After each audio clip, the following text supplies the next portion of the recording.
Винаги ме е очудвало OXBG какви скандални обяви му намери. Вътре обаче днес ще разгледаме OXBG от друга гледна точка и ще видим някакви обяви, които наистина заслужават, някакви части, които заслужават и компютри, които не могат да вземете втора употреба, защото казах първо трипла употреба, показах компютри, които са смешни.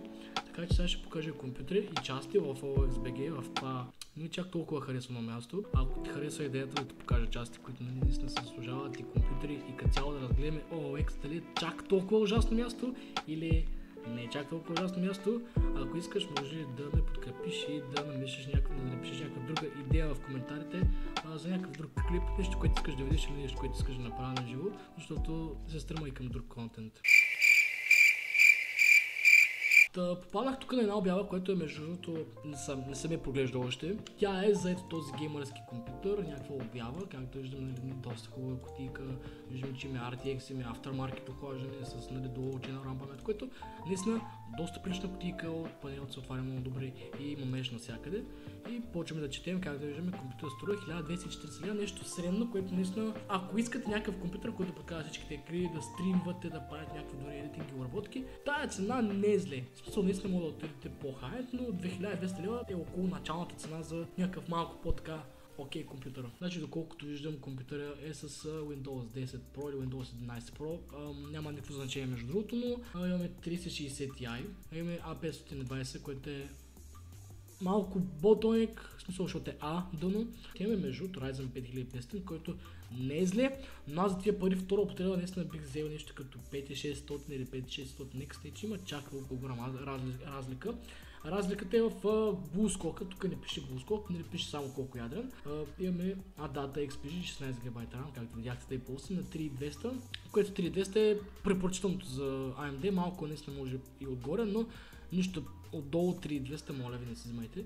Имаме захранение 6 Вт, което наистина не пише кой, това е малко притеснително винаги, когато не пишат всичките компоненти, както виждате A520, не пише марка, не пише нищо, 360 Ti не пише нищо, RAM паметта пише, захранението само 6 Вт, което когато виждате някаква обява, наистина трябва да гледате абсолютно всичко да е обяснено с техните сертификати, марки, модели, абсолютно всичките неща. Имаме едно NVMe, тук поне пише Read Write, обаче не пише пак марката, което е странно. Това не прилича на нормалния core, в смисъл това не е core на AMD, това е някакъв aftermarket core, не знам защо са написали стокови, а явно малко странно обява наистина. Компютърът като цяло е окей, малко е написано ретардски обява, защото не пише нищо за дъното, за SSD-то, за видеокартата, за храненето, даже не го виждаме за храненето, не знам какво е. Тук виждам само отзад, предполагам нещо ефтинко.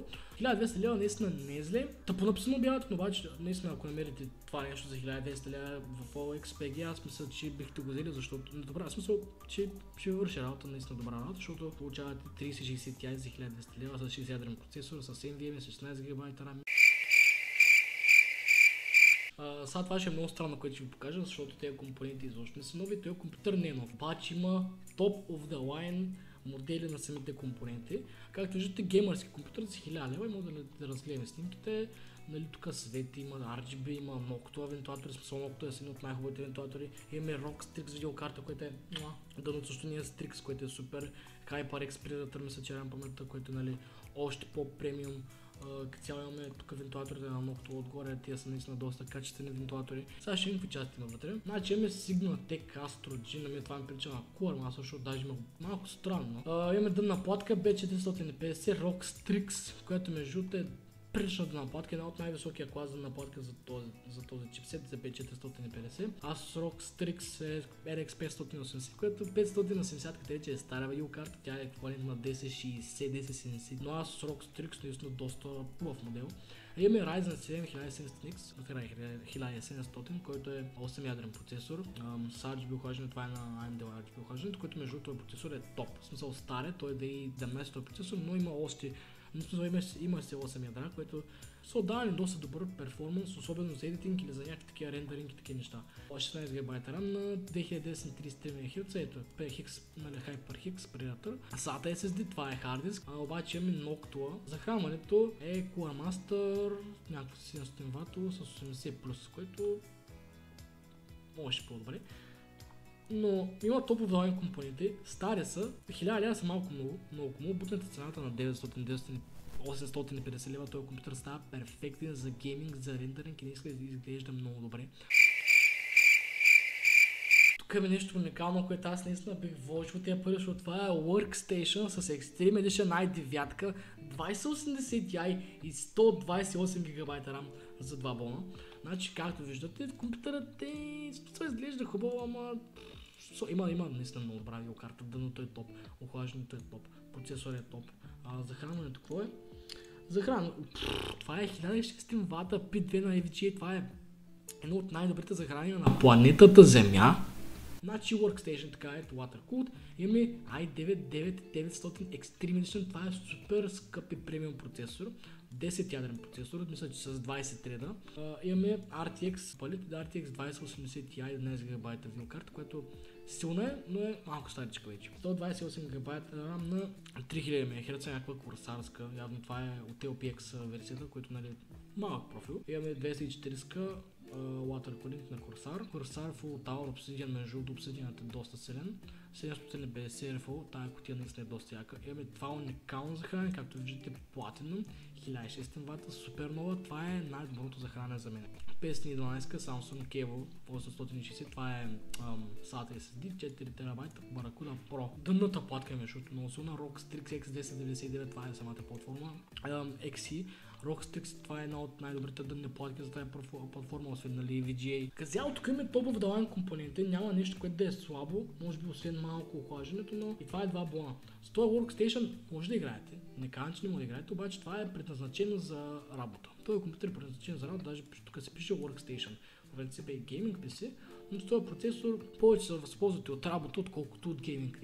Пак казвам, не че е слаб за гейминг, тази видеокарта е супер силна още. 128 ГБ RAM не ви трябва за гейминг, Extreme Edition на i9 не ви трябва за гейминг. Така че наистина този компютър е пренасочен към тези, които иска да занимават с видеообработка, рендеринг и за 2 бона е доста добра цена за тия компоненти, части. Компютър, но получаваме за тия 500 лева доста интересни неща. Asus ROG B360, което е малко старо. Имаме i5 8600, 60 процесор, 1151, както виждате е сокета. Имаме 2 по 8, смисъл 16 ГБ на 2400. 2400 са напълно достатъчно за този процесор. Имаме си Western Digital, някакво NVMe, което браво. PSU, някакво захранване, не знам какво е пак, но имаме 2060, поне тук пише, че имаме 2060 видеокарта, както виждате от загадата, даже 2060 супер, което за тия пари за 500 кита да получи 60 ядрен процесор с NVMe 16 ГБ RAM и 2060 супер не е зле. В смисъл този компютър наистина се заслужава за тия пари, даже бих му дал малко повече пари, но тия пари 500 лева наистина нещо по-мощно и по-хубаво не може да вземете. С този компютър наистина ще играете всичко. Не зависи вече на какви настройки, защото е вече наистина стара платформата, но това е още един 60-ядрен процесор. Доста добра оферта е това.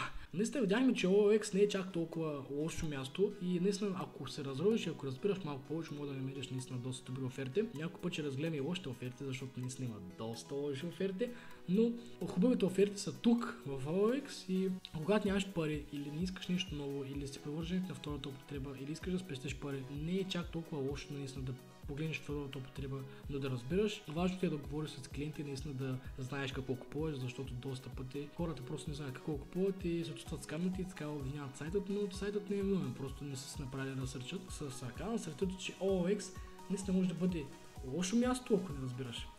Като цяло, благодаря, че гледа този клип и че това е двамата заедно с тебе. Разгледахме малко OLX, разбрахме, че не е чак толкова лошо място.